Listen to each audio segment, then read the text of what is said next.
Oh lala, jumpa lagi dengan Miss Bar. Gimana kabar teman-teman semua? Semoga tetap sehat dan tetap semangat ya. Di edisi ketiga ini, Miss Bar akan membahas sebuah film yang diproduksi di tahun 2018. Hearing me, can you help me out? You're the district attorney, can't you do anything? Suami dan anaknya terbunuh di depan matanya. They're fucking killers! Pengadilan yang menjadi harapan mencari keadilan membebaskan ketiga pelakunya. Sementara seorang mafia yang menjadi dalangnya tak tersentuh sedikit pun. Setelah sekian lama menghilang, Riley North kembali dan bertransformasi. Watching someone take everything from you, all you have, all you're ever gonna have. Satu persatu orang yang dianggap bertanggung jawab atas kematian keluarganya Corrupt judges. diburu, You didn't serve justice, Your Honor. I will. termasuk hakim, jaksa, dan pengacara yang dianggapnya korup. Tak perlu berlama-lama lagi, Miss Bar edisi ketiga. Peppermint. Cureng.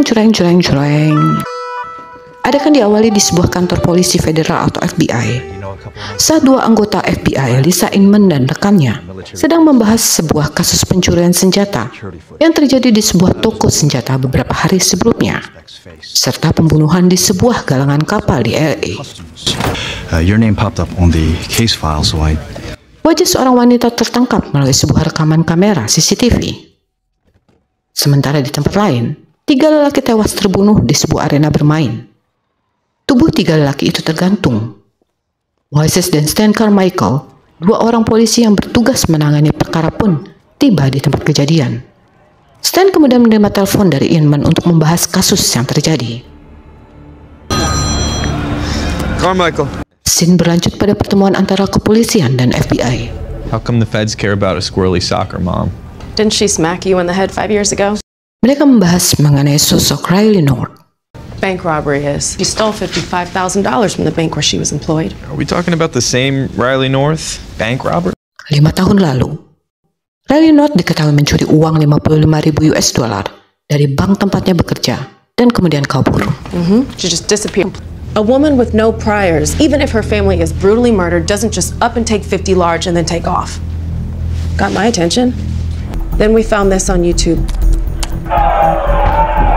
FBI juga mengatakan bahwa selama ini, Riley berkeliling dunia dan singgah di beberapa negara, termasuk Hong Kong dan Eropa, dan terekam saat melakukan pertandingan laga di Eropa. That's Riley North. She got really, really good at staying off the radar. So- We don't exactly know what she was doing. What we do know is that she arrived in LA 3 months ago. Security cameras got this during a gunshot. Inman dan rekannya juga menunjukkan kepada Moises dan Stan Carmichael rekaman kamera saat Riley mencuri senjata. She knew exactly what she was looking for. She's back. And 3 bulan sebelumnya, Riley diketahui kembali ke LA. Kedatangan Riley diduga untuk menuntut balas atas kematian anak dan suaminya yang terjadi 5 tahun lalu. You know what the date is today? 5-year anniversary of her family's murder. 5 tahun lalu, saat sedang merayakan ulang tahun anaknya Carly di sebuah wahana karnaval. All right, we're gonna have a big night. Go get a jacket. Let's go.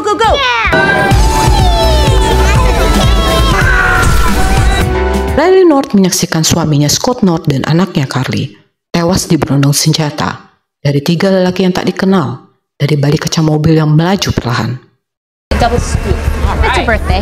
Happy birthday to you. Do you like it? I'll grab a napkin. Okay. I know. We should have you get in our car.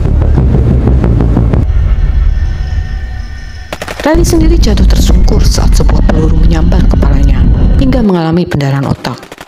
Namun dia selamat, walau tidak mengalami masalah yang serius pada otaknya. Riley masih bisa bangkit dan merangkak tertatih, memeluk tubuh Carly yang sudah tidak bernyawa.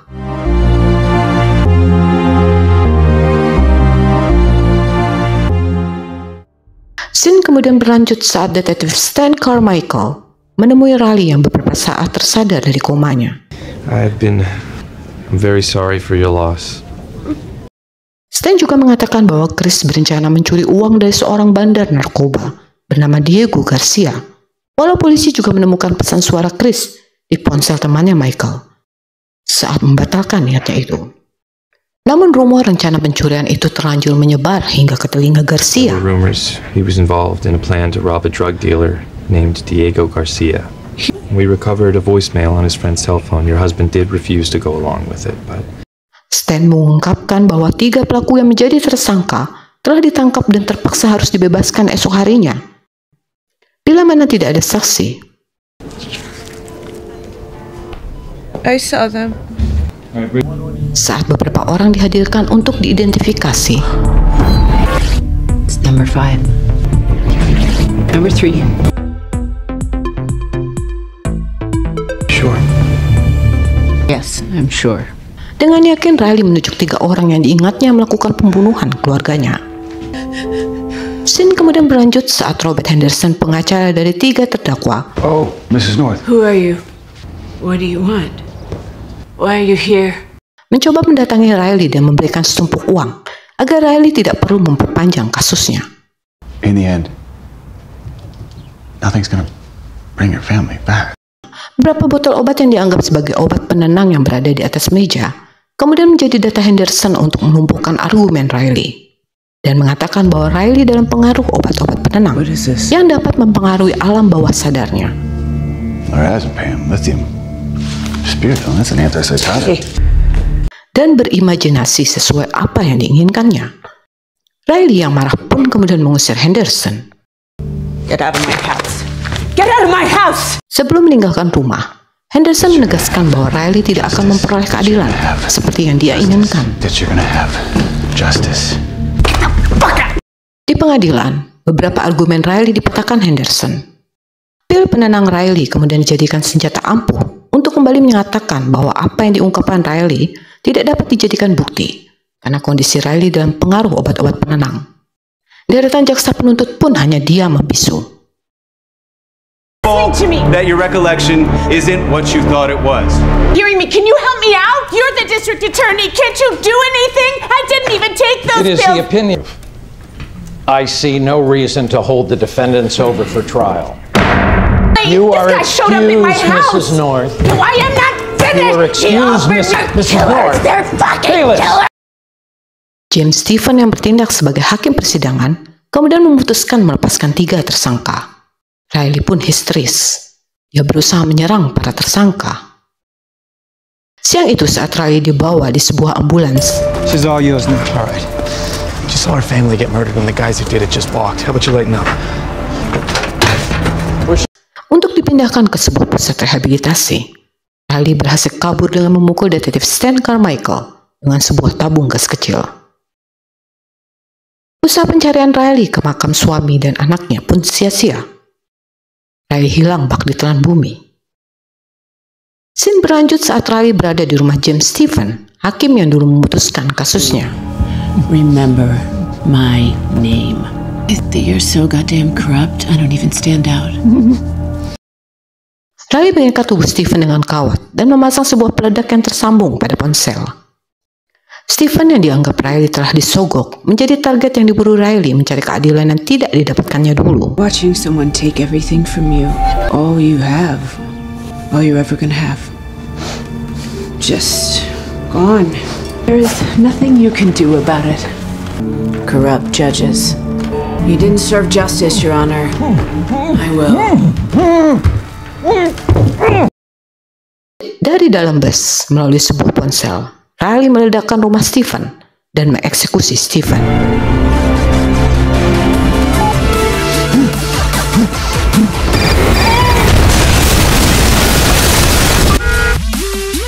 Tidak hanya itu, Riley juga melakukan eksekusi terhadap jaksa dan Robert Henderson, sang pengacara, dalam waktu yang tak berselang lama.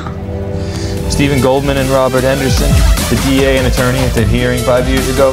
Goldman was found face down in his swimming pool and Henderson's house burnt down with him in it last night. James Stevens, criminal court judge, recently. Kepolisian pun geger. Riley pun kemudian diburu.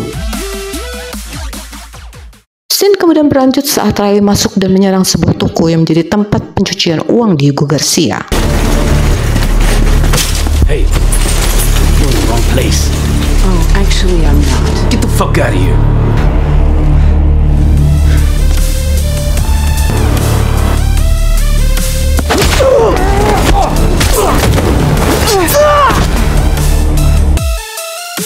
Hampir seluruh anak buah Garcia di toko itu tewas di babat Riley.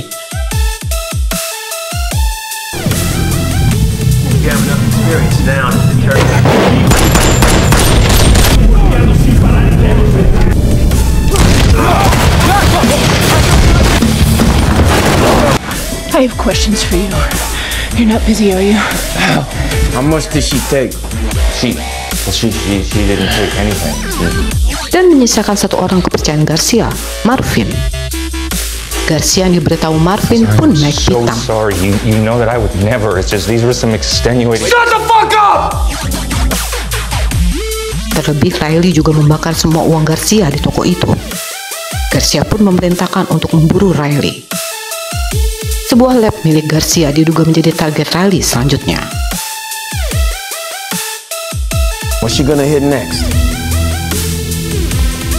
Marvin told her about the lab. I'll be goes up. I will give her the motherfucking lab. Berita mengenai Riley dan sepak terjangnya pun memenuhi berita di TV dan media massa.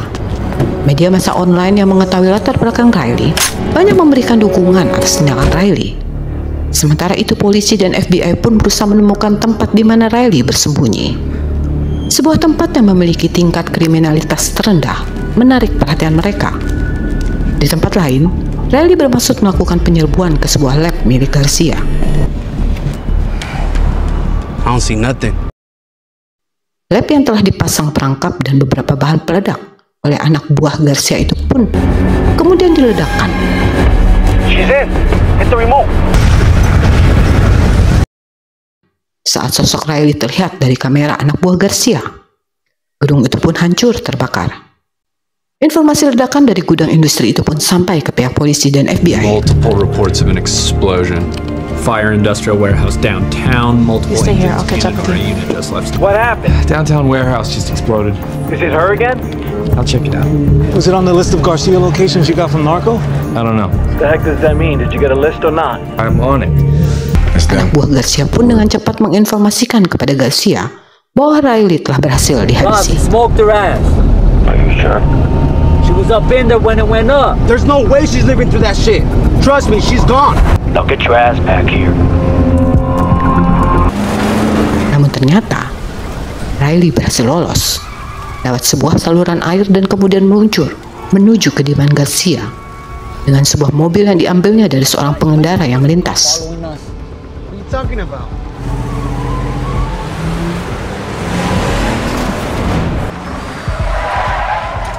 Shit. What the fuck's up with that guy?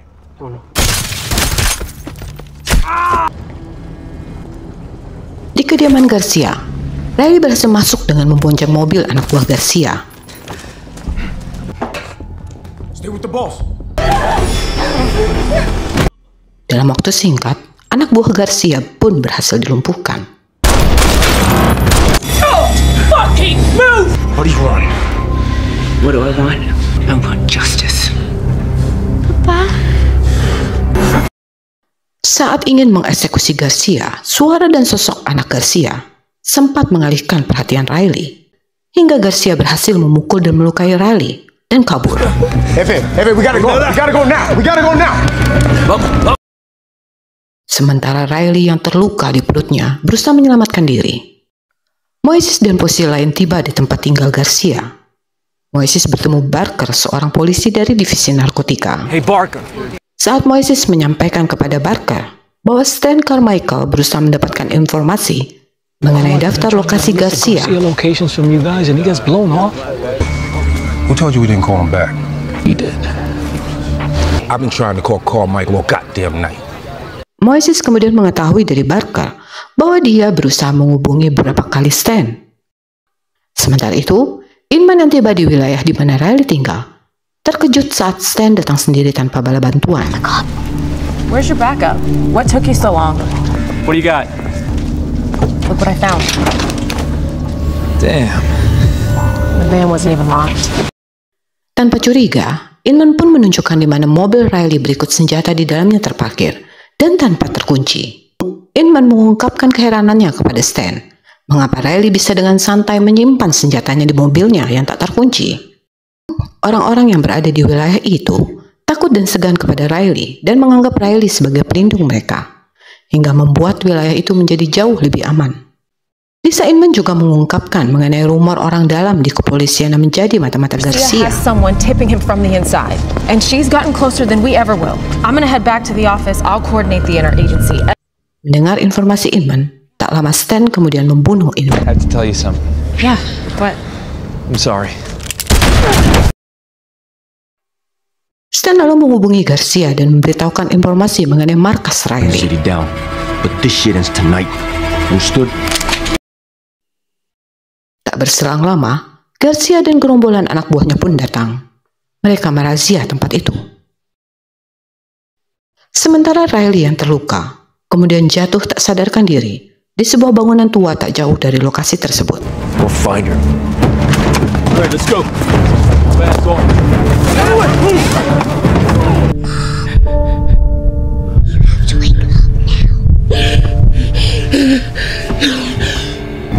We got something here. Warehouse. What's in the alley?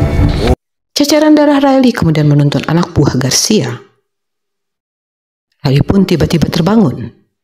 Dengan sisa-sisa kekuatannya, Riley pun berjuang melawan gempuran anak buah Garcia.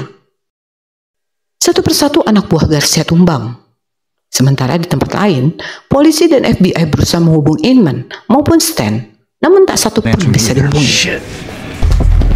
Right now. That guy is a dirty cop. Motherfucker. Garcia, he is the man who killed my entire family. If you are the LAPD, I'm not going anywhere. Come and get me. Sebuah stasiun TV kemudian memberitakan liputan di mana Riley menginformasikan posisinya. Berikut gambar Stan, Garcia, dan gerombolannya. Melalui ponsel milik Lisa Inman yang ditemukan Riley di bak sampah. Riley melakukan siaran langsung sekaligus memancing pihak keamanan untuk datang dan menyerbu tempat itu. Pihak kepolisian pun kemudian meluncur. Sementara itu, seorang anak jalanan bernama Maria digunakan Garcia untuk memancing Riley keluar. Come on, man. She's just a kid. I've always been in this. I'm going out. Just come in. You. Hey, you just Don't seem to have any luck with little girls, do you? Garcia mengancam akan membunuh Maria dalam hitungan kelima bila Riley tetap bersembunyi. Then I'm gonna blow her fucking head off. Boom. 4. I'm coming. Riley pun keluar dari persembunyiannya. Duel baku hantam antara Riley dan Garcia menjadi scene berikutnya. Here I am. Let her go.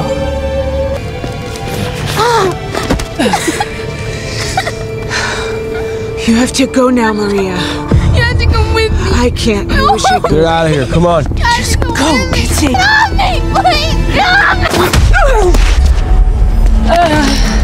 You gotta get out of here. She's toying with you, stalling. Just Shut get the it fuck over up! with. Let me have a little fun here. You should have listened to Carmichael. Hingga pihak kepolisian datang dan mengamankan wilayah itu.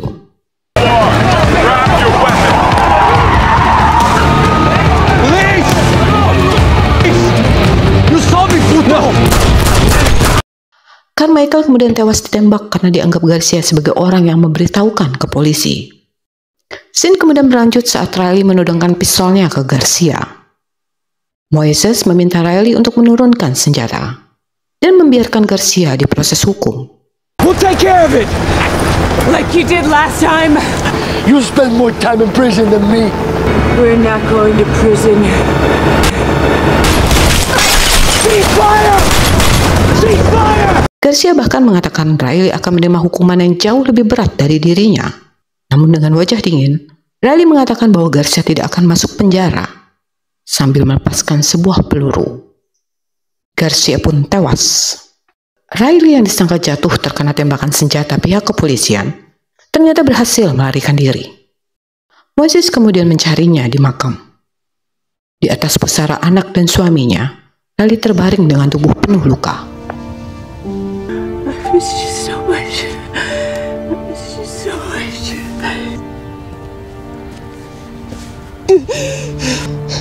Please just let me die. I can't do that. This isn't where the story ends. It is for me. Moises yang menyaksikan Riley yang tak sadarkan diri, kemudian membawanya ke rumah sakit. Adegan di rumah sakit menjadi scene penutup film Peppermint ini. Saat Moises bermaksud untuk melihat keadaan Riley, selintas sebuah siaran TV menyiarkan informasi dari kepala kepolisian setempat bahwa Riley akan menghadapi persidangan dan mempertanggungjawabkan tindakannya. Riley North will answer for her actions, and she will stand trial for multiple counts of homicide. Detective Beltran, take over for a bit. Grab yourself a cup of coffee. Saat tiba di kamar perawatan Riley, Moises menghampiri Riley dan mengatakan bahwa Riley telah melakukan sesuatu yang bahkan tidak mampu dilakukan anak buahnya dan membuka kedok Stan sebagai informan Garcia. Hi, Riley. How you feeling? You killed a lot of very bad people. Exposed dirty bastards in my own department. There's not a cop I know. Sebuah kunci diselipkan Moises di tangan Riley. Moises pun kemudian keluar meninggalkan Riley. Dan tralala, gambar borgol yang terbuka menjadi scene penutup film ini. Gimana menurut teman-teman film yang diulas Misbar edisi ketiga ini? Saran kritik silahkan di kolom komentar. Terima kasih buat teman-teman yang setia tanpa jeda. Salam kemerdekaan, salam persaudaraan, salam perjuangan. Adios amigos.